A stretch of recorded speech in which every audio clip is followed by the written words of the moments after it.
sum rule is about.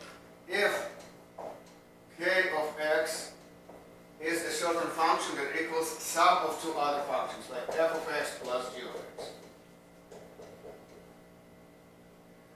Then there is a simple way to calculate the derivative of that. So then k of x derivative just equals the sum of these two derivatives. So derivative of f plus derivative of g. And exactly the same rule also works for minus instead of plus. If there was a minus here, then there is a minus in the answer. In that case, it will be called difference rule.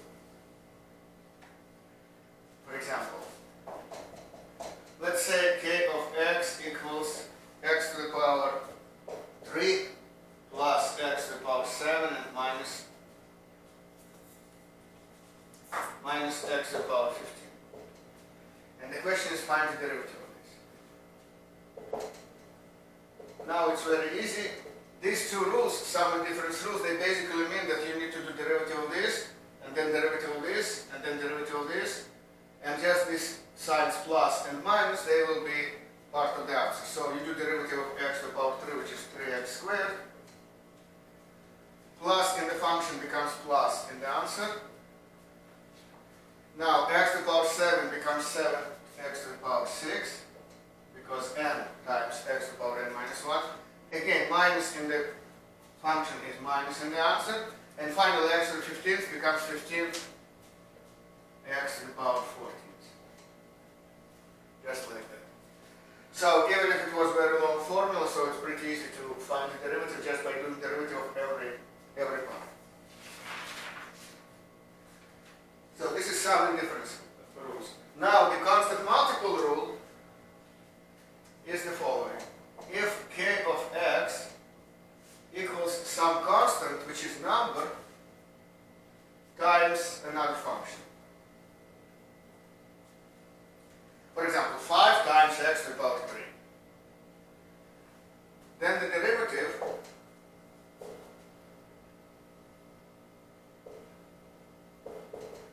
of this function can be calculated as follows. So this constant will be part of the answer, c times. And then we still need to calculate the derivative of that f. So c times f prime of x.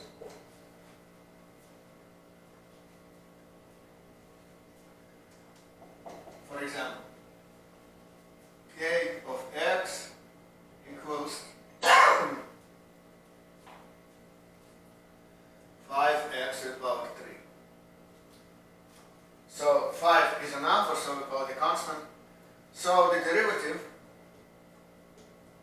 should be calculated like this. 5, so we assume that there is a times here. So 5 times. So 5 times will be the answer. And then x cubed becomes 3x squared. So the answer, and now we multiply the number, so the answer is now 15x squared.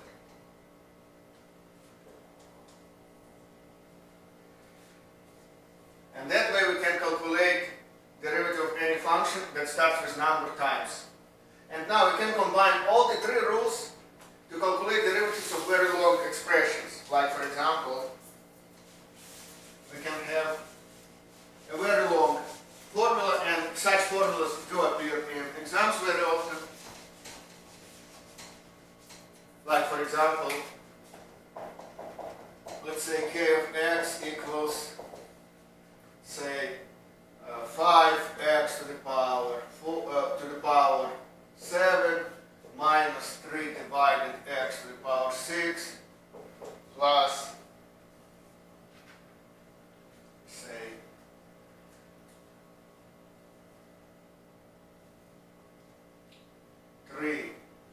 square root, or make it fifth root of x minus 7 divided square root of x, something like this. And now I can actually make this formula very long,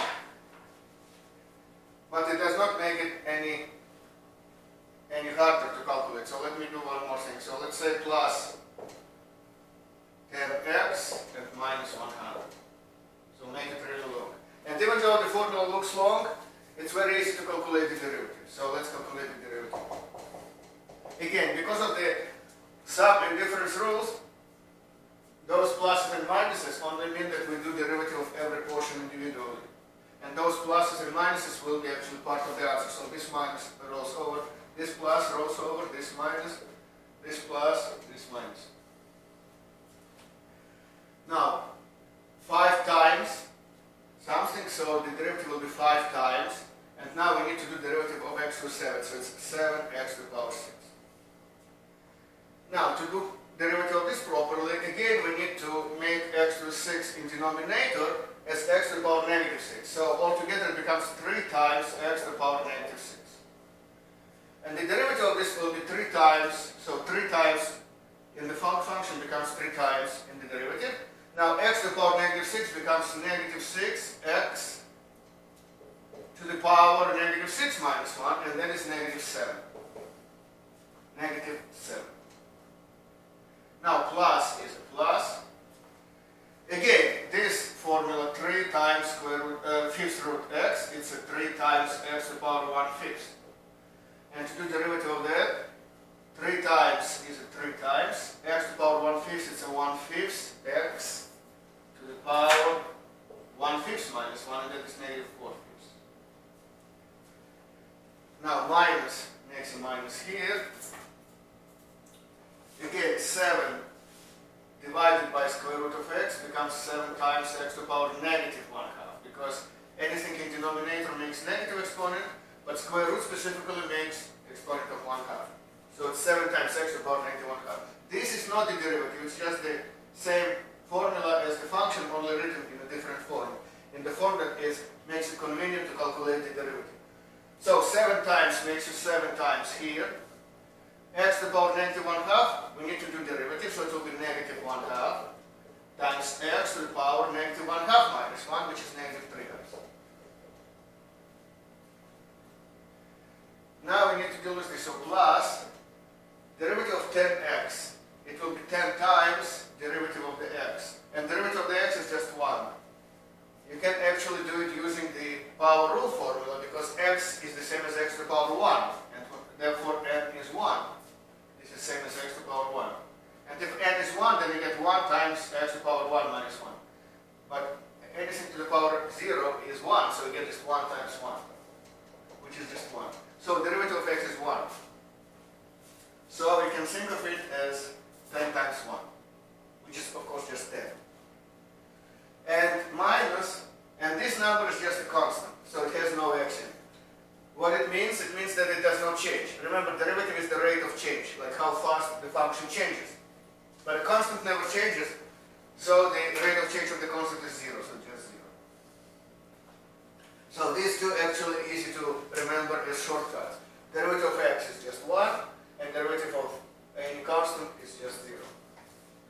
And now, typically in exams you are expected to simplify your answers or solutions like this. 5 times 7 is of course 35, x to the 6 minus, well, minus times a negative is a plus. 3 times 6 is 18, x to the power still negative 7.